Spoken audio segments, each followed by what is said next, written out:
এর জন্য কিছু কম দামি শার্ট প্যান্ট দেখান তো। মানুষ কাজের লোকদের জন্য এটা নেয়। আপনি ওর সাইজের দিয়ে দেন। ভাই কত হয়েছে? 200 টাকা হয়েছে। ওনার আসেন, এখন তুমি চলে যাও। আচ্ছা তোমাকে ছাড়া আমি কিভাবে যাবো বলো?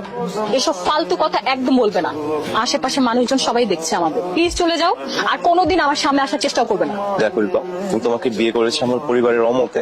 আমাদের বিয়েটা না একটা ভুল ছিল। ভুল ছিল? 3 বছর ধরে আমার সাথে সংসার করলাম, জন্য একটা ভুল ছিল। ও আচ্ছা হ্যাঁ, আমি তো তখন একটা মাল্টিন্যাশনাল কোম্পানিতে জব করতাম, ভুল হবে কি হবে? আমি বিরক্ত হচ্ছি। এখন আমি আমার বিয়ে করা বউকে চাইতে আসছি, তুমি বিরক্ত হচ্ছ? রিপা খবরদার আমার পিছন পিছন আসবে না। আন্টি, আমি রিপার সম্পর্কে সবকিছু জেনেছি। আঙ্কেল, আমি রিপাকে খুব দ্রুত বিয়ে করতে চাই, আমার বেশি কিছু সময় নেই। কবির, তোমার নাকি গুগলে চাকরি হয়েছে? তোমার বেতন কত বাবা? পরিবার নিয়ে চলতে পারবে কিনা? চলতে পারবো। আরে বলুন না দুলা ভাই, সবাই শুনুন। তুমি তো জানো, তুমি বলে দাও। দুলা ভাইয়ের বেতন 6 লাখ টাকা। এত টাকা? তাই নাকি দুলা ভাই? আমি কিন্তু আপনার একমাত্র শালা, আমাকে কিন্তু মাসে মাসে হাত খরচে দিতে হবে। শুধু হাত খরচ করে তোমাকে আমি আমার সাথে নিয়ে যাবো, তুমি যা ইচ্ছা করবে। আচ্ছা তবে তুমি কিভাবে হয়? বাবা, গুগলে চাকরি করা একটা পিওনের বেতন মাসে 2-3 লাখ টাকা করে পড়ে। তাই নাকি? ওসব তুমি বুঝবে না বাবা, দুলা ভাই অনেক বড় চাকরি করে। ওনের বিয়ের আগেই দুলা ভাই? বাবা কি বলো, তুমি দেখো তো এই দুইজনকে, আপুকে আর দুলা ভাইকে একসাথে কি সুন্দর মানাচ্ছে, মাশাআল্লাহ। আশাদের বেলায় তো তোর এরকমই বলেছি। আন্টি, আপনারা রাজি থাকলে আমার মা বাবাকে আসতে বলবো। আমরা সবাই রাজি, তুমি তোমার বাবা মাকে আসতে বলো। তা তোমাদের বাড়ি কোথায়? তোমাদের পরিবারে কে কে আছে? আমার মা বাবা আসতে পারলে সবকিছু আনতে পারবো। আর কখন আসবে বাবা? কিন্তু আন্টি, রিপা যে কিছু বলছে না। আমি রাজি। তুমি কিন্তু আমাদের সাথে রাতে খাওয়া দাওয়া করে তারপরে যাবে। যাবে মানে? দুলা ভাইয়ের বাবা মা না আসা পর্যন্ত দুলা ভাই আমাদের এখানে থাকবে, শালা শালির সাথে খুব মজা করে সময় কাটাবেন। কি ছেলেটা সারা রাত তো পার্কে ছিল, তাই নিয়ে আসলাম। এই শহরে কত মানুষ ড্রেনের পাশে রাত পাতে, সবাইকে বাড়িতে নিয়ে আসবে না? এটা তুমি কি করলে? জামা কাপড় কেমন নোংরা হয়ে আছে, গা থেকে গন্ধ আসছে। আমি বুঝতে পেরেছিলাম 2 দিন পর পাগল হয়ে যাবে, তাই তো ছেড়ে এসেছি। মেয়ে ছেলেকে এই মুহূর্তে আমাদের বাসা থেকে বের করে নিয়ে যাও। আরে সাদা কাপড়টাতে কি হয়েছে?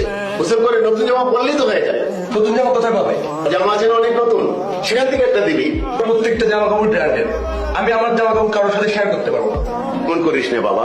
রাশেদ, সবুজের ঘরে গিয়ে গোসল করে আসো, তারপরে একসাথে নাস্তা করব, পরে তুমি ঘুমিয়ে পড়বে। আমার রুমে আমি যে কাউকে ঢুকতে দেই না, তুমি এটা খুব ভালো করে জানো। কে? আমি বলছিলাম খিদা লাগছে তো, যদি তোমার আপুকে একটু বলতা আমাকে সে একটু খাবার দিত। আমার আপু না এই বাসার কাজের লোক না, যান আপনি নিজে গিয়ে রান্নাঘর থেকে খেয়ে নেন। ঠিক আছে।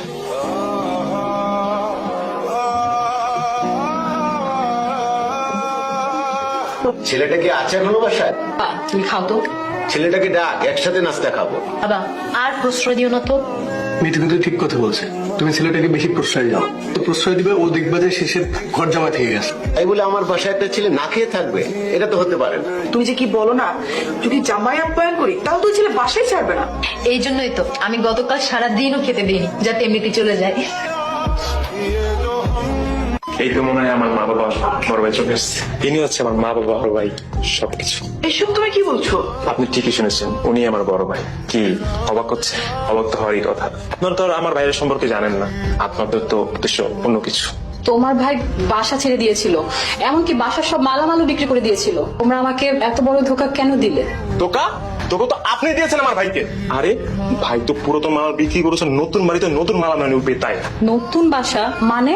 মানে হচ্ছে আমি তো আমার বউকে ভালোই বাসি, ওর জন্য আমি যে কোনো কিছু করতে পারি, এখানে প্রবলেমটা কোথায়? কাকে এতটা বিশ্বাস করবে না যে চাইলে আপনার পথে বসে দিতে পারে।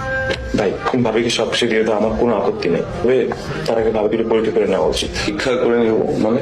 মনে করেন আপনার চাকরি চলে গেছে, যে মানুষ দুর্দিনে সারা জীবন পাশে থাকে তাকে চোখ বন্ধ করে বিশ্বাস করা হয়। তো তোমাকে সবকিছু দিয়ে দিতে চেয়েছিলাম, আর আগে চাকরি হারানোর নাটকটা করে গেছে, অনেক কিছু বুঝেও গেছে।